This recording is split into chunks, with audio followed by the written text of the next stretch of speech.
हाय मेरे प्यारे बच्चों, आज हम डिस्कस करेंगे wind power plant. Wind turbine की बात करेंगे कि विंड एनर्जी पैदा कैसे करते हैं।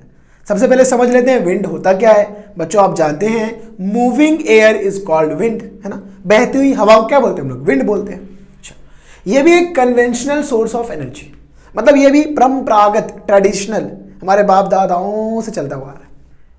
पहले वो इस विंड मिल, आप पवन चक्की बोल लो, है ना, विंड टरबाइन बोलो, इसका इस्तेमाल करते थे वो फ्लोर मिल में, है ना, यानी कि जहां गेहूं को पीसते तो आटा बनता है।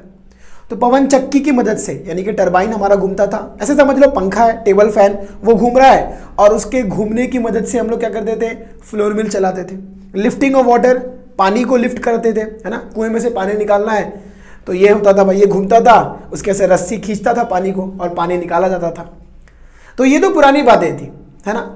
इसको क्या किया गया मॉडर्न एज में, जो हमारा मॉडर्न एज चल रहा है बच्चों, इसमें बहुत ज़्यादा इंप्रूवमेंट किया, बहुत ज़्यादा डेवलपमेंट किया गया, यानी कि आप बोल सकते हो improvement conventional source of energy. Improve करके हमने ये जो पंखे के ऐसा जो टेबल फैन है ये घूम रहा है, इसके घूमने के ऊपर हमने इसके घूमने यानी कि मैकेनिकल एनर्जी को इस्तेमाल कर लिया इलेक्ट्रिसिटी को बनाने में, इलेक्ट्रिक एनर्जी को बनाने में, है ना। बेटा कोई भी चीज़ अगर घूम रहा है मतलब क्या? Energy in motion. Energy in motion is kinetic energy या मैकेनिकल एनर्जी बोल लो, है कि नहीं? Mechanical energy. और उस मैकेनिकल एनर्जी को कन्वर्ट कर दिया जाता है इलेक्ट्रिकल एनर्जी में। किसकी मदद से? जेनरेटर की मदद से। जेनरेटर एक डिवाइस है जो मैकेनिकल एनर्जी को कन्वर्ट करता है इलेक्ट्रिक एनर्जी में। बहुत अच्छे से जानते हैं बच्चों जेनरेटर का प्रिंसिपल हमने बहुत अच्छे से पहले भी पढ़ा हुआ है ना, इसमें भी थोड़ा बहुत देखा था। यस, ठीक है। तो अभी यहाँ पे हम क्या करने वाले हैं, ये जो हमारा जो आपको दिख रहा है बेटा, ये बड़े बड़े ये ब्लेड होते हैं ना, ठीक है। इस तरह 3 ब्लेड्स होते हैं और ये एक पोल होता है, एक टावर होता है, उस टावर पे 3 ब्लेड्स होते हैं। हवा जब चलती है तो ये घूमने लगता है और इसके घूमने के वजह से हम क्या करते हैं? इसको कन्वर्ट कर देते हैं इलेक्ट्रिसिटी में। तो चलिए देखते हैं पूरा फंक्शन, पूरा काम ये हमारा कैसे करता है। देखिए मैंने उसको पूरा ये जो विंड मिल है ना बेटा, इसके अंदर ये जो रोटर है ना, ये रोटर यहाँ बनाया है, ठीक है। उसके पीछे एक पूरा क्या होता है? एक एपरेटस लगा होता है पूरा, उसके अंदर बहुत सारी मशीन होती है ना। ये जहाँ पे बना है इसको हम लोग बोलते हैं नैसेल, है ना। यहाँ पे लिखा नहीं है मैंने, इसको हम बोलते हैं नैसेल, ठीक है। आपको मैं बताऊं, ये नैसेल जो होता है ना, ये 3 BHK रूम, है ना, 3 BHK, 3 बेडरूम, है ना, एक हॉल, किचन, तो इतना बड़ा रूम जितना बड़ा होता है ये एक नैसेल, यानी कि उसके अंदर बड़े बड़े जनरेटर डाले जाते हैं। देखो ये जनरेटर, बड़ा सा जनरेटर है ये, यहाँ पे डायग्राम में छोटा दिख रहा है लेकिन बहुत बड़ा जनरेटर रहता है ये। और यहाँ पे गियर बॉक्स डाला होता है, उससे कनेक्टेड शाफ्ट होता है, ठीक है। सबका मैं काम बताऊंगा क्या है अभी देखो। तो ये नैसेल होता है बच्चों, ठीक। और आगे की तरफ होता है रोटर, है ना, रोटर, ये जो आपको गोल गोल दिख रहा है रोटर, गोल रोटर, और इस रोटर के पीछे ये नैसेल होता है, ठीक। आपको अगर मैं बेटा बताऊं तो ये जो हमारा विंड मिल है ये इलेक्ट्रिसिटी पैदा करता है लेस देन 1 किलोवाट से लेके मोर देन 7000 किलोवाट, या आप बोल दो 7 मेगावाट या 7000 किलोवाट। मतलब एक सिंगल टरबाइन, है ना, सिंगल जो हमारा ये विंड मिल है पवन चक्की, ये एक, है ना, ये क्या कर सकता है? 1 किलोवाट से भी कम इलेक्ट्रिसिटी पैदा कर सकता है और ज़्यादा से ज़्यादा 7000 किलोवाट तक इलेक्ट्रिसिटी को पैदा करने की ताकत रखता है। अब मैं बता रहा हूँ कि देखिए यहाँ पे काम कैसे करता है। ये एयर है, ठीक है बच्चों, हवा आया, और ये क्या है? ब्लेड है, ब्लेड, ठीक है। ये बेटा 3 ब्लेड होते हैं, देखो यहाँ पे 1 2 3 ब्लेड्स, मैंने 2 बनाया है, ठीक है। तो जैसे ही हवा चलेगा विंड, ठीक है, तो क्या होने लगेगा? ये ब्लेड हमारा घूमने लगेगा। और ये ब्लेड का साइज ना बच्चों बहुत बड़ा होता है। जैसे मैंने देखो यहाँ पे लिखा है, यहाँ पे ये जो ब्लेड है ये 1.5 मीटर का है, 1.5 मीटर का ब्लेड है, ठीक है। इसके अलावा ये जो ब्लेड है ये 50 मीटर का है, ये इससे ज़्यादा है। ये ब्लेड जो है वो 100 मीटर का है। सिर्फ ब्लेड की बात कर रहा हूँ, 100 मीटर।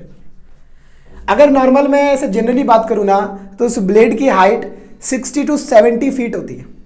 यानी कि आप बोल सकते हो 7th 8th फ्लोर का एक घर, एक बिल्डिंग 7 to 8th फ्लोर की जो बिल्डिंग है उसके जितना बड़ा सिर्फ इसकी ब्लेड की हाइट होती है, ठीक है। ये तो कुछ भी नहीं है। जो कुतुब मीनार क्या है? 73 मीटर का है, लगभग 240 फीट, है ना, 73 मीटर, उससे भी बड़ा ब्लेड होता है ये, कुतुब मीनार से भी बड़ा। आपको अगर मैं बताऊं ना तो स्कॉटलैंड में 264 मीटर हाइट का विंड टरबाइन है, मतलब यहां से लेके यहां तक टोटल 264 मीटर। और अगर मैं ब्लेड के लेंथ की बात करूं तो 118 मीटर 118 मीटर का उसका सिर्फ ब्लेड है, सोचो। और वो लगभग 36,000 घरों को इलेक्ट्रिसिटी, 36,000 होम्स को इलेक्ट्रिसिटी देता है यूके में।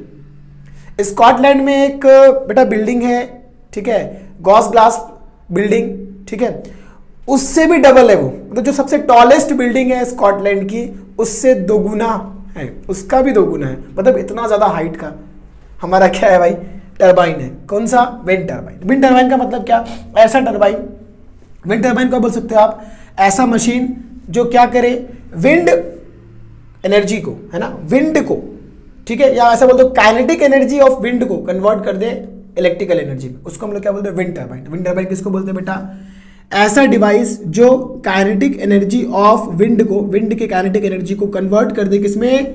इलेक्ट्रिक एनर्जी में, उसको हम लोग क्या बोलते हैं? Wind turbine. विंड टरबाइन, ठीक है, विंड मिल बोलो, विंड टरबाइन बोलो। और उस पावर प्लांट को बोलते हैं विंड पावर प्लांट। तो बेटा एयर आया, एयर आने की वजह से ये ब्लेड घूमना चालू हो गया, देखो ना ऐसा घूम रहा है, या इस तरीके से घूम, और जैसे ये मूवमेंट करेगा, ठीक है, इसके मूवमेंट की वजह से यहाँ पे देखो ये लगा हुआ है साफ्ट, लो स्पीड साफ्ट, ये साफ्ट घूमेगा। आपको बता दूं ये एकदम स्लो मूव करता है, यानी कि आप तकरीबन 15 to 20 आरपीएम, क्या 15 to 20 आरपीएम, आरपीएम मतलब रोटेशन पर मिनट, एक मिनट में 15 से 20 बार घूमेगा, एकदम आराम से एक मिनट में 15 से 20 बार घूमता है, ठीक है। अब सर इतना स्लो घूमता है तो इलेक्ट्रिसिटी पैदा कैसे होती है ना। हमने जो और भी टरबाइन पढ़े, हमने और भी पावर प्लांट पढ़ा है, उसमें हमने देखा है कि वो बहुत फास्ट मूव करता है, और फास्ट मूव करता है तो इलेक्ट्रिसिटी पैदा करता है। तो ये जो हमारा विंड मिल है, पवन चक्की, इतना स्लो मूव करता है, एक मिनट में सिर्फ 15 से 20 बार, उसके बाद भी इतनी इलेक्ट्रिसिटी कैसे पैदा कर रहा है। जैसे अभी मैंने बोला था ना, स्कॉटलैंड में जो सबसे बड़ी विंड टरबाइन है वो तकरीबन 16 मेगावाट इलेक्ट्रिसिटी देता है, यानी कि 16,000 किलोवाट इलेक्ट्रिसिटी देता है। इतनी ज़्यादा इलेक्ट्रिसिटी देता है सिर्फ एक टरबाइन। तो इतना ज़्यादा कैसे दे पाता है, मतलब कुछ तो होगा सर, इतनी ज़्यादा इलेक्ट्रिसिटी कैसे पैदा करता है जबकि वो इतना स्लो मूव करता है। तो देखो मैं बता रहा हूँ, सबसे बेहतरीन एग्जाम्पल है, आप साइकिल को अज्यूम करिए, साइकिल है ना। अब आप देखिए साइकिल में बेटा एक चेन लगी होती है ना, जो चेन बार बार उतर जाता है ना। तो आप क्या करते हो, चेन बार बार चढ़ाते हो।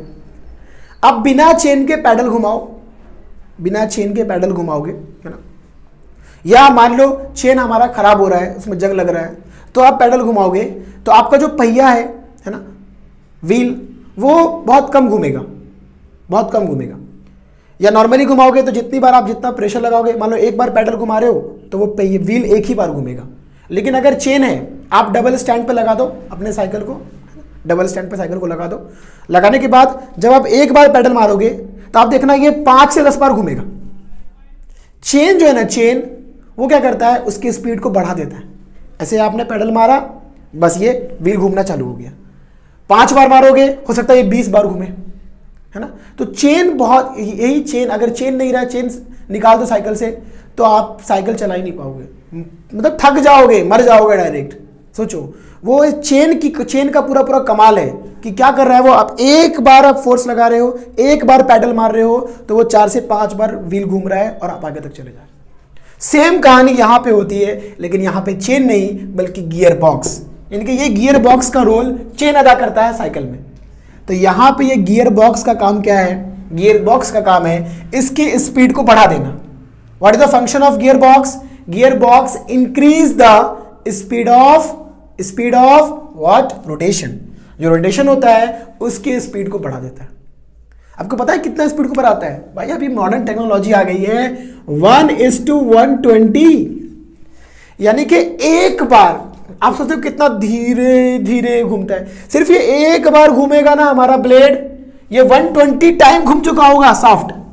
ये लो स्पीड साफ्ट है, यानी कि ये एक बार घूमा, ये साफ्ट भी एक बार घूमेगा। अब ये गियर बॉक्स कर देगा, इस शाफ्ट को गियर बॉक्स की वजह से, यहां पे जो शाफ्ट है इसलिए मैंने लिखा यहां पे देखो हाई स्पीड शाफ्ट, ये एक बार घूमा तो इस गियर बॉक्स की मदद से ये वाला शाफ्ट 120 बार घूम चुका होगा, और 120 बार घूम चुका होगा।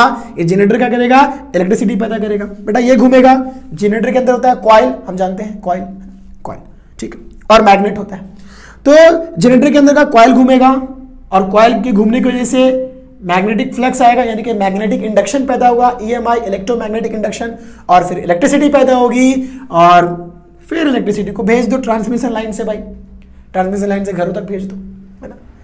तो अब जस्ट सोचो ना कि ये तो हम जानते हैं बेटा जनरेटर है, ये जनरेटर है, इसका काम ही है मैकेनिकल एनर्जी को कन्वर्ट करना इलेक्ट्रिकल एनर्जी में।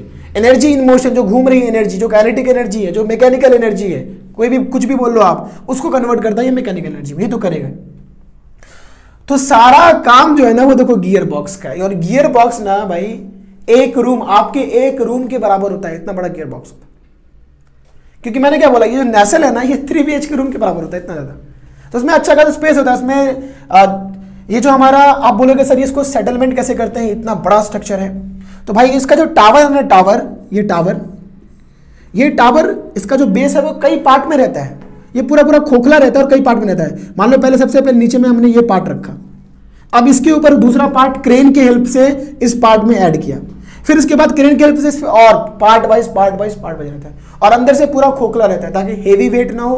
हेवी वेट अगर हो जाएगा तो स्टेबल नहीं हो पाएगा, तो वेट ज्यादा ना हो इसीलिए।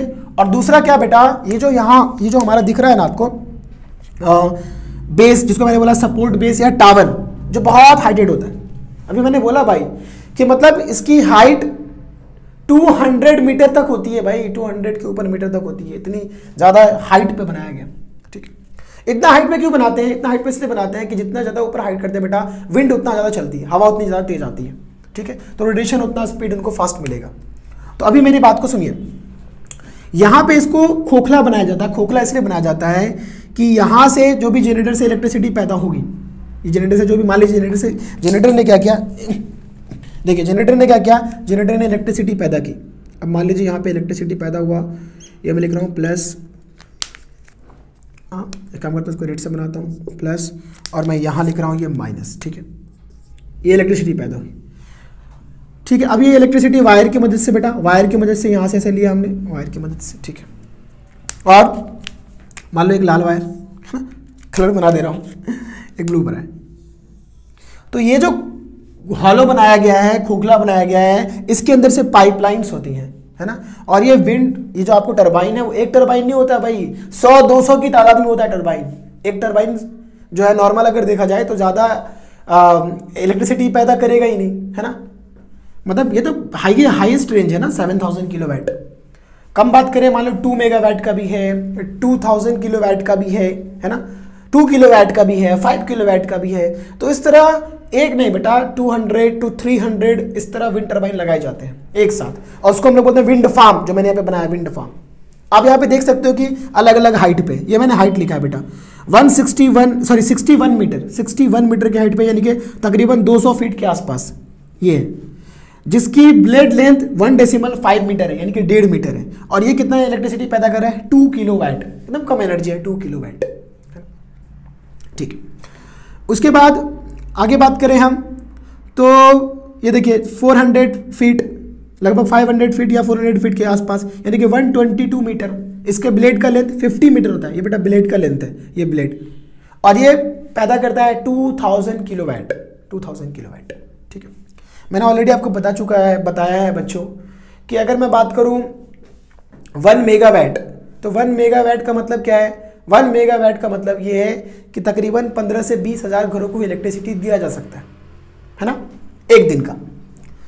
तो काफ़ी बड़ी वैल्यू होती है। और 1 मेगावाट इज 1000 किलोवाट, 1000 किलोवाट को बोलते हैं 1 मेगावाट, यानी कि आप 2000 किलोवाट को आप बोल सकते हो 2 मेगावाट। ठीक है, 2000 किलोवाट इज 2 मेगावाट। ठीक है, इसके बाद और अगर हम बात करें तो आप यहाँ देखिए, ये हमारा है भाई 100 मीटर, ब्लेड लेंथ 100 मीटर है, तकरीबन 700 फीट के आसपास है, 213 मीटर हाइट, 213 मीटर हाइट, 200 से ऊपर हाइट है भाई, बहुत ज़्यादा। ठीक है, अगर मैं बात करूँ बुर्ज खलीफा, तो 800 मीटर के ऊपर का होता है बुर्ज खलीफा, यानी कि बुर्ज खलीफा का 1/4 है ना, 25% है ना, उसको और 4 गुना करोगे तो आप बुर्ज खलीफा बन जाएगा, है ना। देखो आने वाले वक्त में कहीं ऐसा ना हो कि बुर्ज खलीफा कितना हाइटेड विंड पावर प्लांट बन जाए, देखते हैं क्या होता है। तो बेटा 100 मीटर ब्लेड लेंथ है और वो तकरीबन 7000 किलोवाट, 7000 किलोवाट इज 7 मेगावाट तक इलेक्ट्रिसिटी पैदा कर सकता है। खैर, तो वो बेटा इलेक्ट्रिसिटी जो पैदा होगी, जनरेटर जो करेगा, क्या करेगा, जनरेटर मैकेनिकल एनर्जी को कन्वर्ट कर देगा इलेक्ट्रिक एनर्जी में, उस इलेक्ट्रिक एनर्जी को इस पाइपलाइन के जरिए नीचे लेके जाया जाता है, ठीक है। मान लीजिए यहाँ से बेटा पाइपलाइन आया, यहाँ से ऐसे पाइपलाइन आया, यहाँ से पाइपलाइन है, ये सब पूरा विंड फार्म है ना, मतलब विंड टर्बाइन बहुत सारे लगे हुए हैं अलग अलग हाइट के या एक ही हाइट के, जैसा भी हो डिपेंड कर रहा है। यहाँ से वायर जो भी आए, यहाँ भी वायर जो भी आए, ये सारे वायर को एक साथ इकट्ठा करते हैं और ट्रांसमिशन लाइन के जरिए घरों तक पहुँचा दिया जाता है। आया समझ में? Yes sir. अभी देखिए, अगर मैं बात करूँ ना इस विंड की, तो इस विंड को, ये विंड जो है विंड, इसकी speed minimum 15 kilometre per hour चाहिए। अगर 15 किलोमीटर पर आवर नहीं मिलेगा तो ये हमारा विंड मिल किसी काम का नहीं रहेगा, है ना। तो इसको घूमने के लिए कम से कम कितना चाहिए बेटा? सर कम से कम 15 किलोमीटर पर आवर जो है ना हमको विंड स्पीड चाहिए, ठीक है। अब अगर मैं बात करूं बेटा तो तकरीबन 12 किलोमीटर पर आवर से लेके 90 kilometre per hour, 90 kilometre per hour तक की विंड से विंड टरबाइन को घुमाया जा सकता है। अगर मैं बात करूं अच्छा विंड टरबाइन है तो वो है तकरीबन बेटा 50 to 60 रेंज का। अगर हवा चल रही है 50 to 60 किलोमीटर पर आवर, यानी कि एक घंटे में 50 से 60 किलोमीटर की रफ्तार से अगर चल रही है, ठीक है, तो उसको बोलते हैं हम लोग अच्छा विंड टरबाइन है ना। बहुत अच्छे से वो मूव करता है ना, रोटेशन पर मिनट उसका अच्छा हो जाता है। रोटेशन पर मिनट अच्छा होगा तो आप जानते हो भाई 1:120, यानी कि ये एक बार घूमेगा, ये ब्लेड एक बार घूमेगा तो ये गियर बॉक्स की मदद से ये हमारा जो साफ्ट है वो 120 बार घूमेगा, यानी कि हमारा कॉइल 120 बार घूमेगा, 120 टाइम्स इलेक्ट्रिसिटी पैदा होगी, तो उससे बहुत फायदा होगा। अगर हम 90 के ऊपर चले जाते हैं तो उसको बोलते हैं मैक्सिमम स्पीड, और 90 के ऊपर अगर गया तो उसको रोक देना बेहतर है, वरना एक्सीडेंट हो सकता है, टरबाइन हमारा टूट सकता है, फट सकता है, ठीक है। तो बियॉन्ड 90 किलोमीटर पर आवर की विंड जो है वो विंड टरबाइन के लिए नुकसानदायक है। तो इसीलिए यहाँ पे ये लगाया गया, दिख रहा है आपको ये सर गोल गोल एनीमोमीटर ये लगाया गया, सॉरी एनीमोमीटर बोल रहा हूँ, रियली सॉरी, ये ब्रेक लगाया गया, ब्रेक लगाया गया, ठीक है, ताकि अगर ओवर स्पीड हो जाए तो ये ब्रेक क्या करेगा, उसकी स्पीड को रोक देगा। अरे सिंपल सा एग्जांपल, बाइक है ना, बाइक ले लो, क्या करते हो आप बाइक में बेटा, जैसे ही आपको स्पीड बनानी हो गियर चेंज करते हो ना, ऐसे नहीं तो एक्सीलेटर घुमाते रहते हो बहुत ज़्यादा, है ना। मान लो आप सेकंड गियर पे चल रहे हो, आपको स्पीड और बढ़ानी है, तो क्या एक्सीलेटर बहुत ज़्यादा स्पीड करोगे स्पीड बढ़ जाएगी? नहीं बढ़ेगी, लिमिट रहेगा उसका। लेकिन जैसे आप सेकंड गियर को थर्ड गियर पे चेंज करोगे, आपकी स्पीड थोड़े से एक्सीलेटर में, थोड़ा सा आप एक्सीलेटर को घुमाओगे तो स्पीड आपकी बढ़ जाएगी। तो पूरा वही समझो यहाँ पे। तो गियर चेंज करने से यानी कि गियर बॉक्स ऐसे स्पीड बढ़ती है या घटती है ना।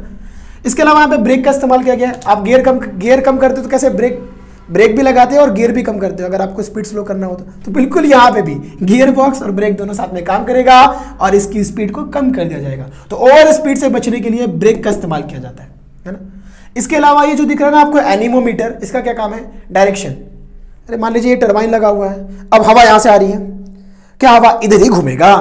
हाँ, हवा हमेशा इधर ही आएगा क्या? नहीं ना भाई, हवा इधर से भी आ सकता है, हवा इधर से भी आ सकता है। अब हमारा विंड टरबाइन इधर है, इसका फेस इधर है ना, और हवा इधर से आ रही है तो कैसे घूमेगा बताइए? घूमेगा?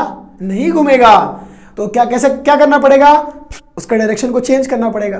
तो ये एनीमोमीटर है ना, ये मेजर करता है डायरेक्शन को, हवा की डायरेक्शन, क्योंकि हवा किधर से आ रहा है ना, ये ऐसा खड़ा रहता है और मेजर करेगा। अच्छा हवा इधर से आया है, तो हवा जैसे ही मान लो उसको पता चला कि हवा इस डायरेक्शन में आ रहा है, तो वो क्या करेगा? ये जो पूरा दिख रहा है आपको, ये नैसल, ये पूरा, इसको बोलते हैं नेक या गर्दन बोल रहे आप, ये पूरे को घुमाएगा। इसको बोलते हैं हम लोग यॉ, क्या बोलते हैं? यॉ, है ना। और यॉइंग मतलब घूमना। तो ये पूरा पोर्शन घूमेगा बेटा, ये पूरा, जैसे मान लीजिए ये है ना, ठीक है।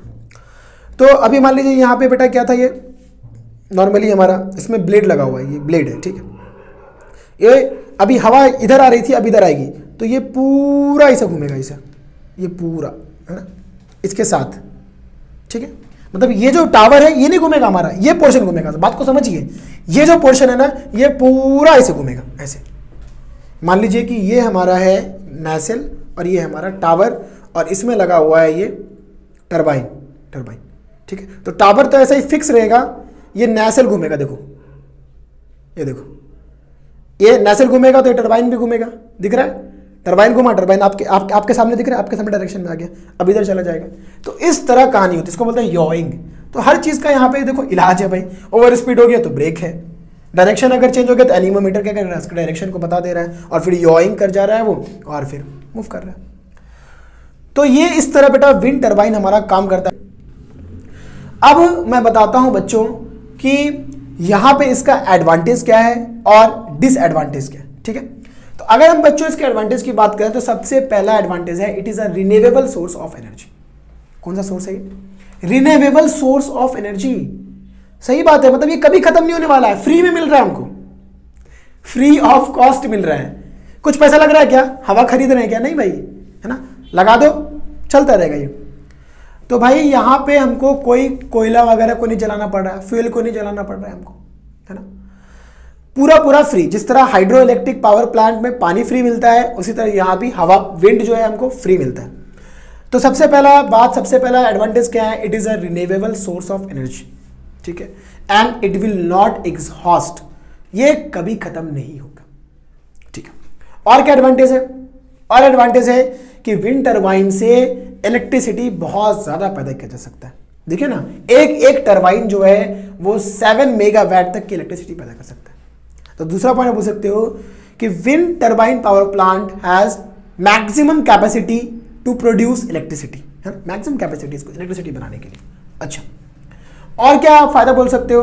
और बेनिफिट की अगर हम बात करेंगे तो तीसरा बेनिफिट आप बोल सकते हो बच्चों, और सबसे इंपॉर्टेंट है वो क्या, देयर इज नो पॉल्यूशन, है ना, क्योंकि यहां पे कोई फ्यूल नहीं जल रहा है तो कोई पॉल्यूशन नहीं होगा, there is no any pollution. तो ये तो हो गया इसके एडवांटेजेस की बात।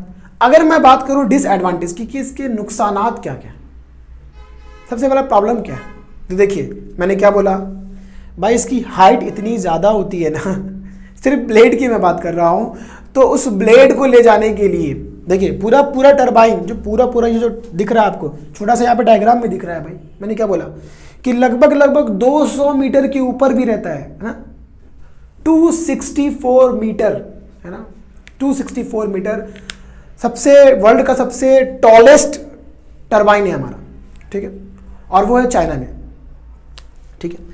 तो आप सोचो ना कितना ज्यादा हाइट के टरबाइन है, तो इसको लेके जाना तो पॉसिबल नहीं, तो इसको पार्ट में लेके जाया जाता है ना, ब्लेड को अलग लेके जाता है, रोटर को अलग लेके जाया जाता है, नैसेल को अलग लेके जाया जाता है। उसके बाद नैसेल में जनरेटर बाद में रखते हैं क्रेन से, जनरेटर को अलग लेके जाते हैं, गियर बॉक्स को अलग लेके जाते हैं, फिर वहां पे सबको असेंबल करते हैं, सब टुकड़े में लेके जाते हैं। तो भी ब्लेड की हाइट बहुत ज्यादा होती है, 118 मीटर हाइट, 100 मीटर हाइट। देखो ना 100 मीटर वाला तो यहीं पे मैंने बना के दिखाया, छोटा आपको दिख रहा है, लेकिन इसकी ब्लेड की हाइट 100 मीटर है। तो इसको लेके कैसे जाएंगे भाई, इसके लिए हमको स्पेशल टाइप के ट्रक को बनाना पड़ता है, ट्रक मैन्युफैक्चर इसकी सिर्फ इसके लिए स्पेशल टाइप का ट्रक बनाना पड़ता है। सोचो कितना कॉस्टिंग जाएगा। तो सबसे बड़ा प्रॉब्लम क्या है इसका, ट्रांसपोर्टेशन। इसके लिए ट्रांसपोर्टेशन जो है वो बहुत आसान नहीं, डिफिकल्ट है, ठीक है। दूसरा प्रॉब्लम क्या है, ये बहुत ज़्यादा कॉस्टली है, इसके इंस्टॉलेशन में बहुत ज़्यादा पैसा लगता है। अगर आपको 1 मेगावाट बनाना है, यानी कि 1000 किलोवाट, सिर्फ 1000 किलोवाट में बात कर रहा हूँ, ये तो 50 मीटर वाला 2000 दे रहा है ना, मान लो आप बना रहे हो 25 मीटर ब्लेड वाला जो दे रहा है 1000 किलोवाट यानी कि 1 मेगावाट, सिर्फ उसको आप एक टरबाइन की बात कर रहा हूँ मैं, ये एक विंड मिल की, उसके लिए 4.5 से 5.5 करोड़ रुपए उसका लागत है। 4.5 to 5.5 करोड़ इन्वेस्ट करना पड़ेगा सिर्फ एक प्लांट को बनाने में। सोचिए, मतलब बहुत ज़्यादा ये कॉस्टली है, मतलब इसको आसानी से किया नहीं जा सकता, बहुत महंगा है, ठीक है। और क्या प्रॉब्लम हो सकता है, और प्रॉब्लम ये है बेटा कि क्योंकि ये हॉलो होता है, हाँ हॉलो होता है, तो एयर प्रेशर की वजह से टूट जाता है। तो इसमें ये एक प्रॉब्लम है कि ये क्या होता है, बहुत ज़्यादा हाइट होने की वजह से, है ना, लोड को संभाल नहीं पाता है ये, और ये टूट जाते हैं, ये एक चीज़ है, ठीक है। और क्या प्रॉब्लम हो सकता है, और प्रॉब्लम है या क्या, जब ये घूमता है तो उसके आसपास अगर बर्ड्स आएंगे, बर्ड्स, पक्षी, है ना, पक्षियाँ अगर आती हैं तो उनको भी तकलीफ हो जाती है, एक आध दो जो है ना चिड़िया वगैरह मर जाती है। खैर, तो ये है बेटा। लेकिन अगर मैं बात करें तो भाई बहुत अच्छा, ये इको फ्रेंडली है, मतलब इससे नुकसान जो है ना बहुत कम, फायदा ही फायदा है।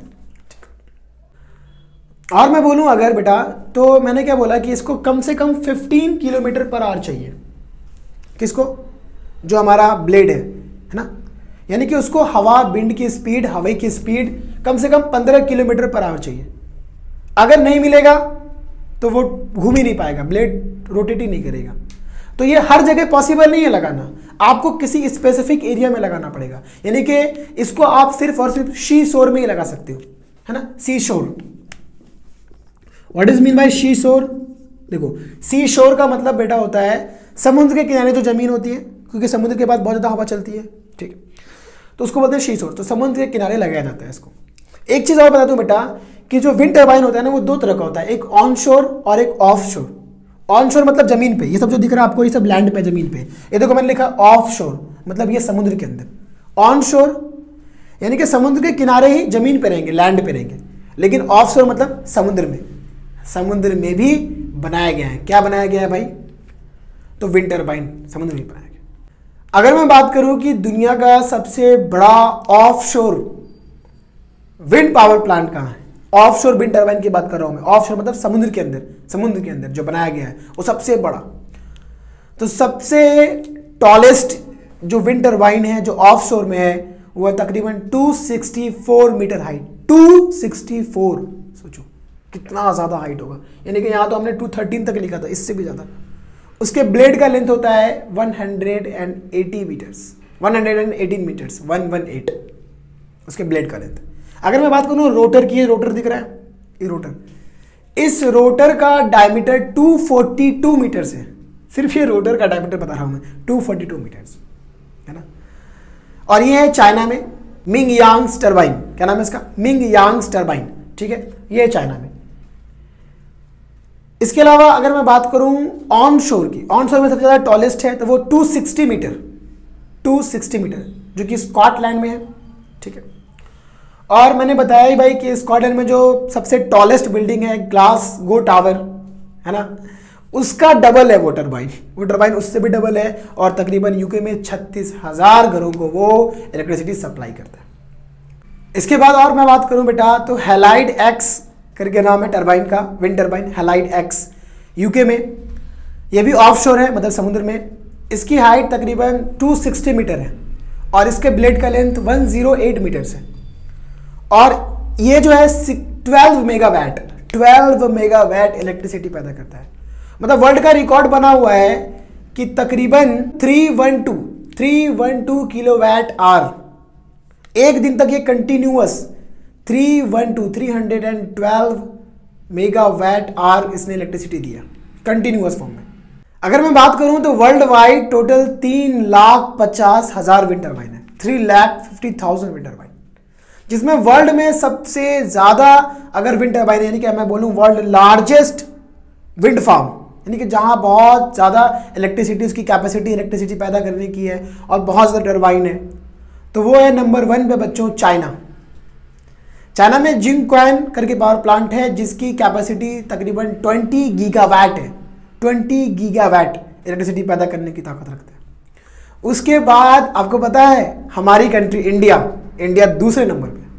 जैसलमेर नाम का पावर प्लांट है, विंड पावर प्लांट, जो है कहाँ, राजस्थान में।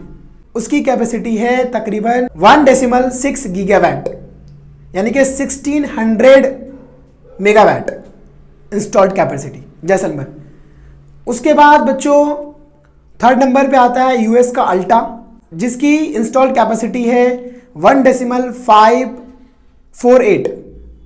उसके बाद फिर अपना आता है इंडिया में मुपंडल करके है बेटा, वो है तमिलनाडु में, उसका 1.5 गीगावाट। उसके बाद सेफर्स, ये यूएस में आता है, इसका तकरीबन 0.84 गीगावाट है, ठीक है। तो ये मैंने बताया आपको कि वर्ल्ड लार्जेस्ट 5 विंड फार्म जो है।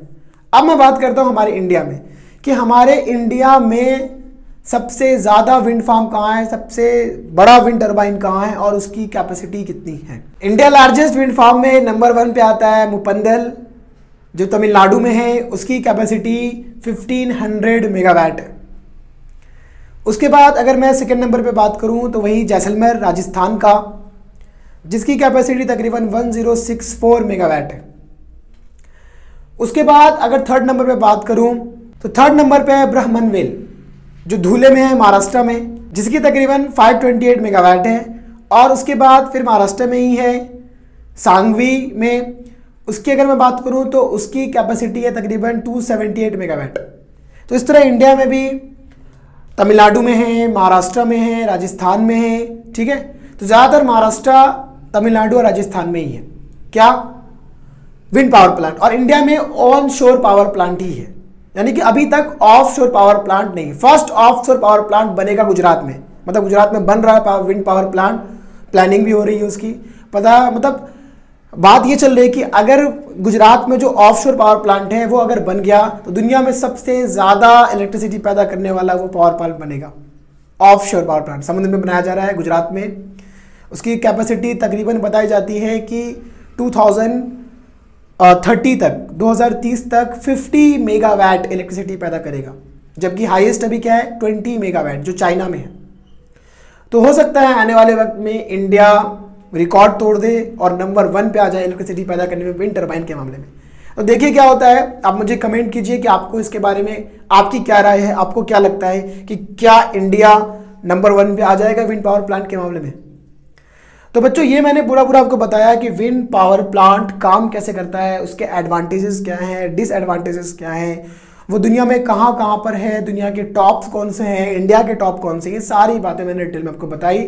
अब बच्चों मिलते हैं हम लोग नेक्स्ट लेक्चर में। ओके, तो बच्चों जाने से पहले मैं इसको चार्ट फॉर्म में आपको बता दूं कि किस तरह, है ना, रिवीजन भी हो जाएगा और चार्ट फॉर्म में बता दूं कि किस तरह यहाँ पे इलेक्ट्रिसिटी पैदा हो रही है। क्या बोला हमने भाई, विंड चाहिए हमको, है ना, विंड की जरूरत पड़ेगी। विंड चाहिए अपने को जिसकी वेलोसिटी रिक्वायर्ड हो, यानी कि उसकी स्पीड रिक्वायर्ड हो, कितना, जो कि 15 किलोमीटर पर आवर मिनिमम है। तो हमको सबसे पहले हवा चाहिए विंड, वो भी क्या है रिक्वायर्ड वेलोसिटी की, मतलब जिससे वो घूम सके, क्या घूम सके, विंड टर्बाइन, ठीक है। उसके बाद हमको चाहिए विंड टर्बाइन, ठीक है। फिर विंड टर्बाइन जब रोटेट करेगा तो क्या होगा, मैकेनिकल एनर्जी पैदा होगी। विंड आई, विंड की वजह से ये ब्लेड रोटेट किया, विंड टर्बाइन रोटेट किया, रोटेट करेगा तो रोटेट करने से उस मैकेनिकल एनर्जी को कन्वर्ट कर देगा जनरेटर इलेक्ट्रिक एनर्जी में, यानी कि जनरेटर चाहिए। मेन चीज़ की बात कर रहे हैं हम, जनरेटर। और जनरेटर क्या करेगा बच्चों, जनरेटर उसको कन्वर्ट कर देगा इलेक्ट्रिसिटी में या इलेक्ट्रिक एनर्जी। तो ये है हमारा फ्लो चार्ट, यानी कि सबसे पहले क्या चाहिए बच्चों, सबसे पहले विंड चाहिए, ठीक है, विंड। उसके बाद विंड टर्बाइन चाहिए। विंड टर्बाइन जब रोटेट करेगा तो मैकेनिकल एनर्जी कन्वर्ट होगी इलेक्ट्रिकल एनर्जी में, है ना, यानी कि जनरेटर कन्वर्ट कर देगा उसको इलेक्ट्रिक एनर्जी। अगर मैं बात करूं काइनेटिक एनर्जी, चाहे काइनेटिक एनर्जी बोला हूं, मतलब एनर्जी फॉर्मेशन, एनर्जी का ट्रांसफॉर्मेशन कैसे हो रहा है, ठीक है। तो भाई विंड में क्या होगा, विंड में होगा कौन सी एनर्जी, काइनेटिक एनर्जी। तो क्या बोल दूं मैं, kinetic energy in wind, kinetic energy in wind. और वही काइनेटिक एनर्जी किस में देखेंगे, टरबाइन में। तो kinetic energy in wind turbine, wind turbine, ठीक है, वही काइनेटिक एनर्जी विंड टरबाइन में दिखेगी। और वही काइनेटिक एनर्जी जनरेटर क्या करेगा, उस काइनेटिक एनर्जी को कन्वर्ट कर देगा इलेक्ट्रिक एनर्जी में। तो इलेक्ट्रिक एनर्जी में देखिए ना, बस 3 पॉइंट में काम हो गया। तो एग्जाम में तो बिल्कुल डायग्राम वगैरह आपको नहीं बनाना है, बस ये चार्ट फॉर्म में आपको दिखा के एक्सप्लेन कर देना है कि भाई क्या होगा, एनर्जी कन्वर्जन कैसे होगा, इलेक्ट्रिक एनर्जी कैसे बनेगी। तो जो हमारा विंड घूम रहा है ना, चलती हुई विंड, उसके अंदर क्या है, kinetic energy, energy in motion is kinetic energy. वो काइनेटिक एनर्जी जो विंड है वो इस ब्लेड पे लगेगी, इस टरबाइन पे लगेगी, टरबाइन रोटेट करेगा, यानी कि काइनेटिक एनर्जी अब टरबाइन पे पहुंच गया, विंड टरबाइन में। और विंड टरबाइन में पहुंचेगा तो टरबाइन से कौन जुड़ा हुआ है, जनरेटर। जनरेटर क्या करेगा, उस मैकेनिकल एनर्जी को, उस काइनेटिक एनर्जी को कन्वर्ट कर देगा इलेक्ट्रिक एनर्जी में। ये सारी चीज़ें हो रही है। तो बच्चों इसी के साथ सारी चीज़ें कंप्लीट हो गया हमारा, advantage, disadvantage, advantage, disadvantage, flow chart और ये पूरा हमारा विंड पावर प्लांट। तो मिलते हैं बच्चों नेक्स्ट लेक्चर में, गुड बाय।